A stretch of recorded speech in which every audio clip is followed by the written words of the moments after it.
जय गुरुदेव। युग गीता से ब्रह्म में प्रतिष्ठित संवेदनशील दिव्यकर्मी गच्छन्ति अपुनरावृत्तिम। भगवान श्री कृष्ण का स्पष्ट कथन है कि ऐसे व्यक्ति जो भक्ति भाव से तद्रूप परमात्मामय हो जाते हैं, वे फिर पुनर्जन्म को प्राप्त नहीं होते, सीधे मोक्षत्व धारण करते हैं। परमात्मामय होने की भी 4 अवस्थाएं बताई गई है। तद्बुद्धयः तदात्मनः तन्निष्ठाः तत्परायणाः। उसी परमात्मा सत्ता में बुद्धि, आत्मा, निष्ठा लगा उसको जीवन का सर्वस्व बना लेना। ऐसे साधक आत्मज्ञान के द्वारा पाप रहित बन जाते हैं एवं इस संसार में पुनः बार बार आगमन नहीं करते। यदि हम अपने अंदर इस प्रकार 4 प्रकार के परिवर्तन ला सके तो हम भी अपने आप को महान साधकों की कड़ी में खड़ा पा सकते हैं। गच्छन्ति अपुनरावृत्तिम, वापस न लौटने की स्थिति, पुनर्जन्म न होना, परमात्मा में ही विलीन हो जाना। ध्रुव की तरह, मीरा एवं प्रहलाद की तरह हर साधक का जीवन लक्ष्य होना चाहिए, किंतु उसके लिए स्वयं को परमात्मा में लीन करना होगा। समस्त वासनाओं को ज्ञानाग्नि से दग्ध कर वासनातीत अवस्था में जाना होगा। इस तरह का आत्म अनुभव जीवन की सबसे महत्वपूर्ण अनुभूति है। यह रूपांतर प्रकृति का चरम विकास और दिव्य जन्म की परम सिद्धि है। भगवत इच्छा की ही एक इच्छा बनकर वैसा जीवन जीकर ऐसा साधक प्रकृति की क्रियाओं को दिव्य कर्म में रूपांतरित कर पाने में समर्थ हो जाता है। इस तरह का आत्म अनुभव एक बार कर लेने पर मनुष्य का संपूर्ण जीवन दृष्टिकोण बदल जाता है।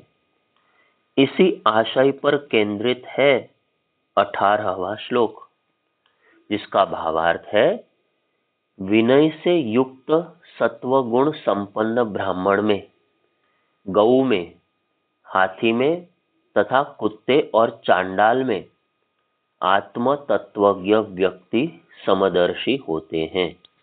ज्ञानी जनों की विद्या और विनय संपन्न ब्राह्मण में गाय, हाथी, कुत्ते और चांडाल में समदृष्टि होती है। सबके भीतर एक ही आत्मा क्रीड़ा कल्लोल कर रहा है। यह अनुभूति कितनी दिव्य विलक्षण है, यह इस श्लोक से हमें ज्ञात होती है। ऐसी अनुभूति करने वाले ही आत्मज्ञानी, ऋषि और संत सही अर्थों में पंडित होते हैं। यह मर्म है पूरे श्लोक का। आद्य शंकराचार्य को मिली दिव्य दृष्टि। आद्य शंकराचार्य काशी में गंगा स्नान कर बाहर निकल रहे थे। देखा सामने चांडाल खड़ा है। उन्होंने कहा, ए चांडाल, दूर हट, मुझे निकल जाने दे। चांडाल ने पूछा, यदि मैं छू लूंगा तो क्या हो जाएगा?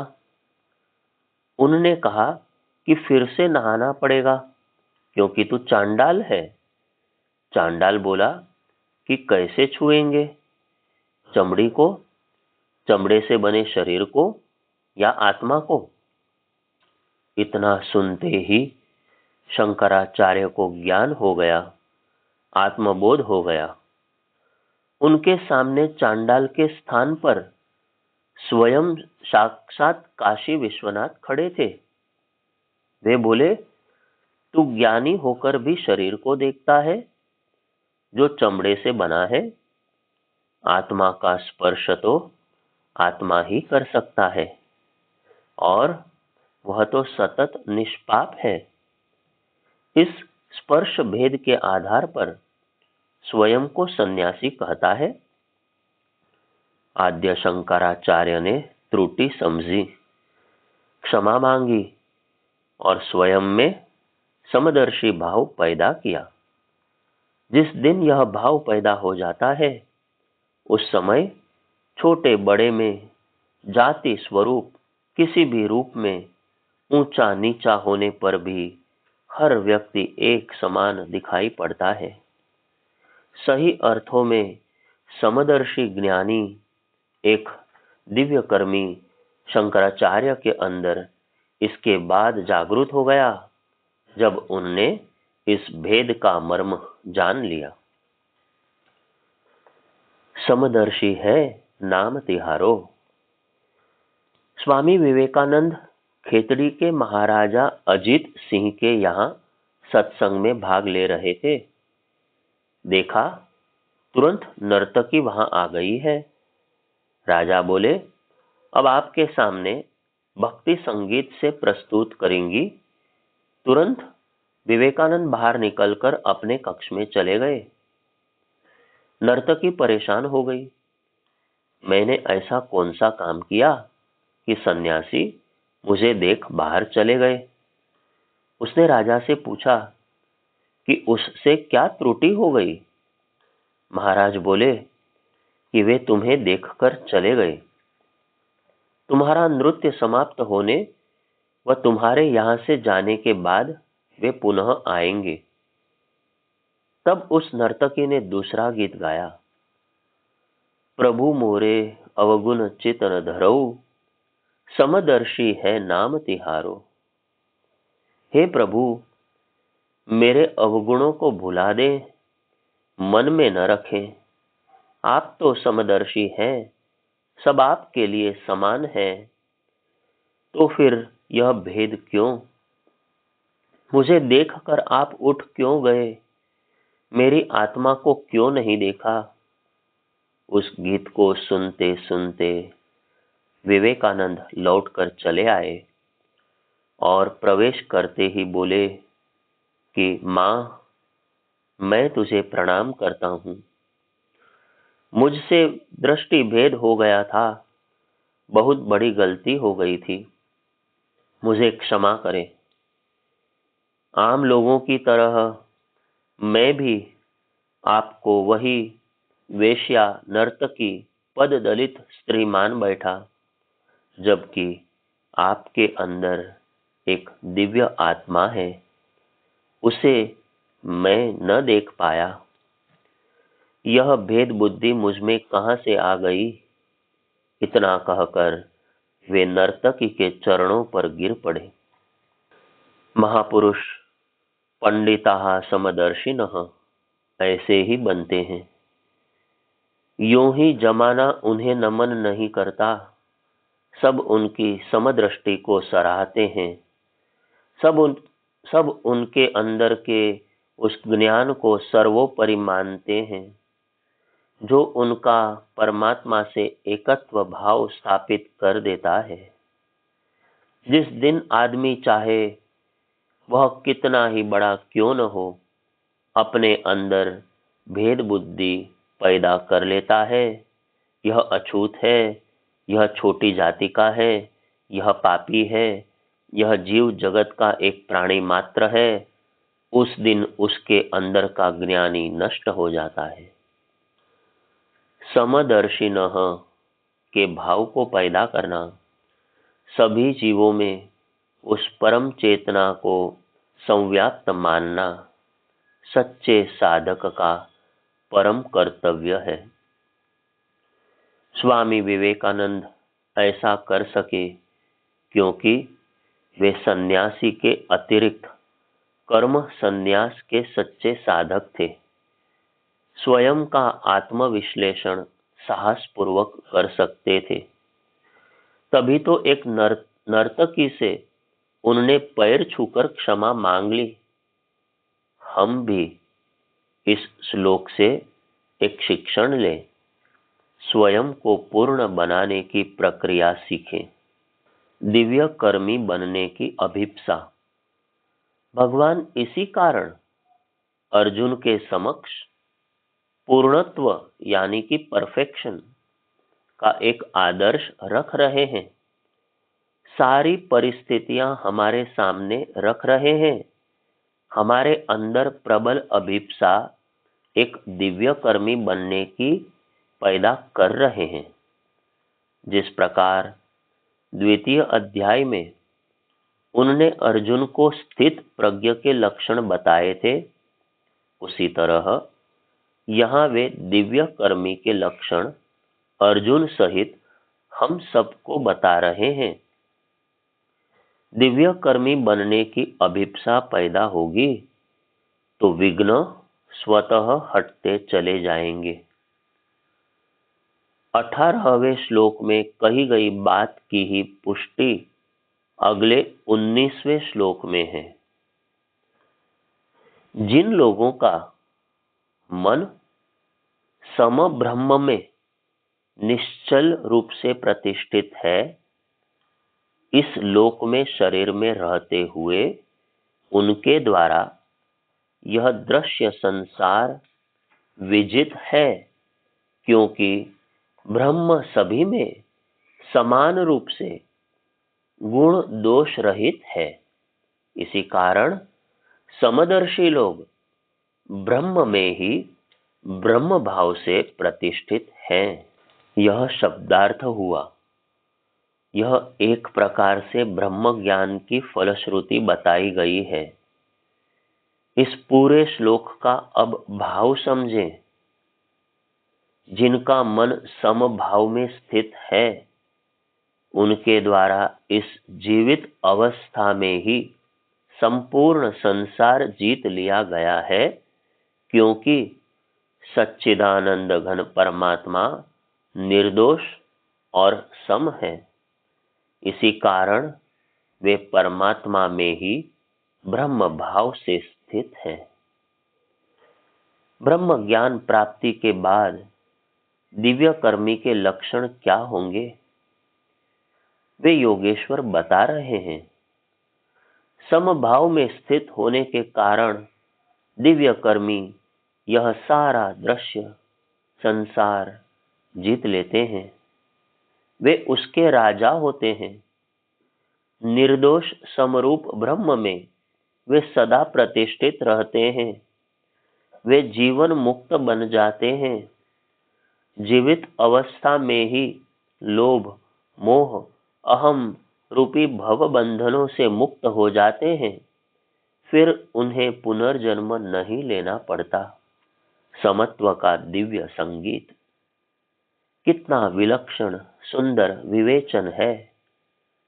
आत्मिक प्रगति की यात्रा का साम्य बुद्धि वाले ब्रह्म में स्थित दिव्य कर्मी बनना हम सबका जीवन लक्ष्य होना चाहिए।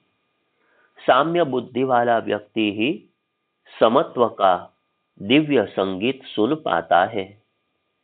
चाहे मनुष्य रूप में श्रेष्ठ ब्राह्मण हो अथवा बुद्धिमान पशु, जड़ बुद्धि मनुष्य अथवा कुत्ते जैसा पशु, ज्ञानी इन सब में एक जैसे ब्रह्म की ही सतत अनुभूति करता है।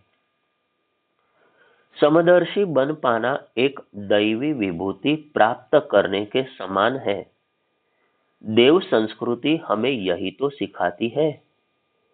परम पूज्य गुरुदेव पंडित श्री राम शर्मा आचार्य जी के जीवन भर किए गए ज्ञान पुरुषार्थ का निचोड़ यही है कि हम समत्व दृष्टि विकसित करें।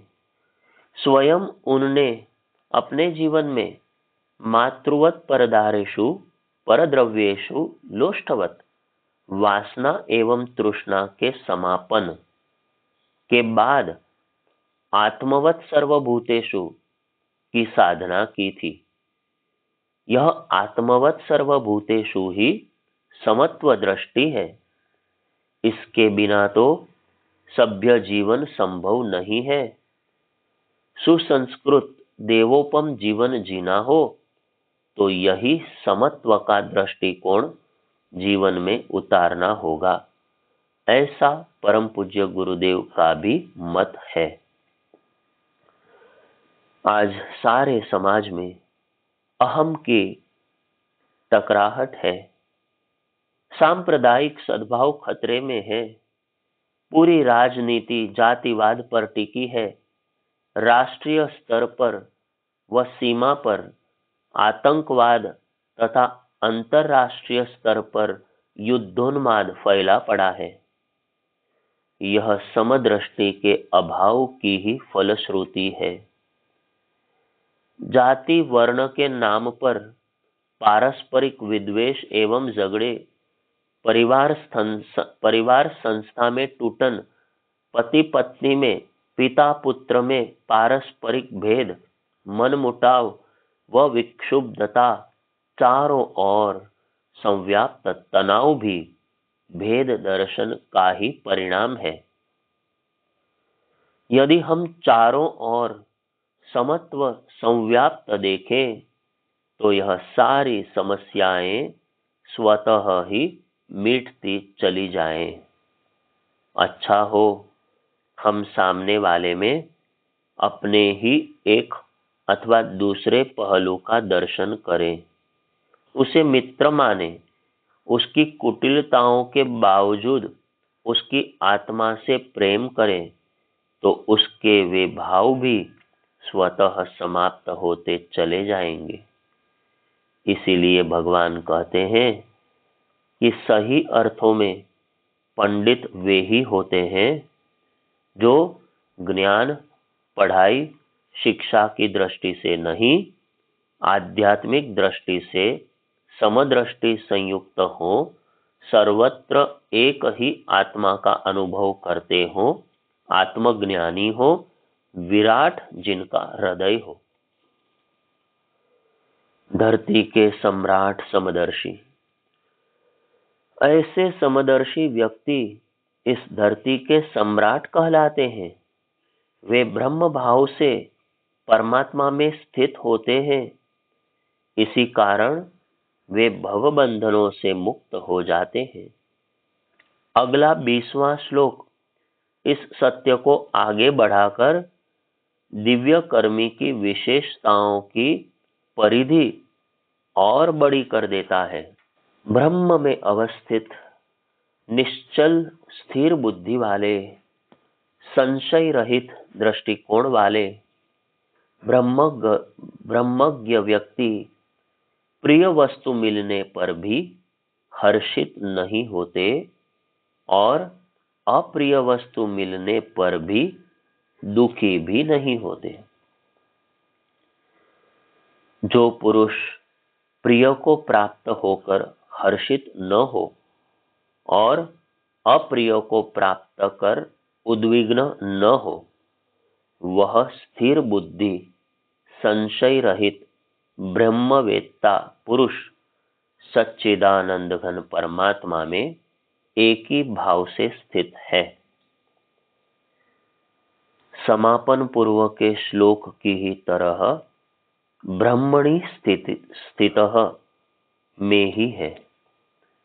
यह सारी विशेषताएं दिव्य कर्मी की हैं, जो उसे देव मानवों की श्रेष्ठतम स्थिति में ला खड़ा करती है।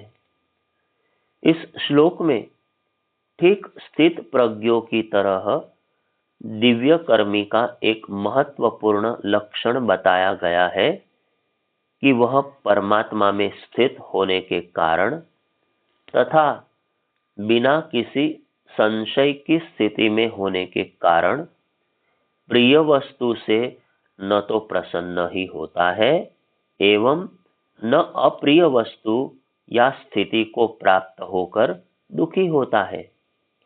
एक ही भाव से, समभाव से सभी परिस्थितियों में बना रहता है। संतप्त अर्जुन को दिशा निर्देश। यहां सीधी चोट अर्जुन के विक्षुब्ध मन पर की गई है, जो युद्ध में लड़ने के नाम पर संतप्त है, क्षुब्ध है। एक बीमार मनः स्थिति वाला अर्जुन मनः चिकित्सा के योग्य है। अतः गीता के रचयिता काव्य सृजेता महाकवि श्री व्यास इस श्लोक द्वारा श्री कृष्ण के श्रीमुख से वह कहलवाते हैं जो इस समय के लिए सटीक है। यहाँ आत्मज्ञानी का चित्रण चल रहा है, पर साथ ही साथ उसके समत्व भाव एवं कभी उद्विग्न न होने की विशेषताएं भी बताई गई हैं। अर्जुन की दुर्बलता का श्री कृष्ण को ज्ञान है, अतः यह चोट ठीक निशाने पर लगती है। वे उसे बताते हैं कि उनके इस प्रिय शिष्य को आत्मज्ञानी होना चाहिए, समत्व बुद्धि वाला, तथा उसकी सबसे बड़ी विशेषता होनी चाहिए कि दुख सुख की पराकाष्ठा में भी वह तनिक भी विचलित न हो। सामान्यतः होता यह है कि हम अपने आसपास के अनुकूल और प्रतिकूल घटनाओं के कारण जन्मी अपनी प्रतिक्रियाओं से दुखी व सुखी होते रहते हैं। जो हमें हमारे स्वभाव और रुचि के अनुकूल हो, वह बात या वस्तु या घटना हमें प्रसन्नता देती है, परंतु जब हम अपनी रुचियों के विरुद्ध परिस्थितियां घटती देखते हैं तो हमारे लिए वे दुख का मूल बन जाती हैं। इसलिए भगवान कहते हैं कि हमें आत्मज्ञानी ब्रह्मणि स्थितः बनना चाहिए। ऐसा महापुरुष अपनी वासनाओं का क्षय कर चुका होता है। वह प्रतिक्रिया रहित जीवन जीता है। उस पर घटनाक्रमों के उतार चढ़ाव का कोई प्रभाव नहीं होता। प्रतिक्रियाओं में खपता है जीवन।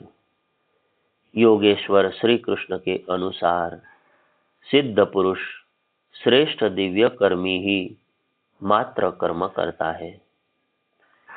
शेष हम सभी साधारण मानव तो जीवन भर प्रतिक्रियाएं करते हैं, इसी में सारा जीवन खपा देते हैं। कर्म करने का, श्रेष्ठ गुणों के संपादन का हमें अवसर ही कहाँ मिल पाता है। हमारा जीवन ज्ञानी के समान प्रतिक्रिया रहित होना चाहिए। वह हमें निष्काम कर्म करते हुए जीवन जीते रहना चाहिए। किसी को लग सकता है कि यह जीवन भी कोई जीवन है जिसमें न दुख है, न सुख है, न किसी भाव की अनुभूति है, कोई उतार चढ़ाव नहीं। किसी को भी निरसता से भरा जीवन लग सकता है। किसी को भी यह जीवित मृत्यु की तरह जीवन लग सकता है। क्या प्रतिक्रिया रहित जीवन ही है? कहीं यह पूर्ण जड़ता को जन्म तो नहीं देगा?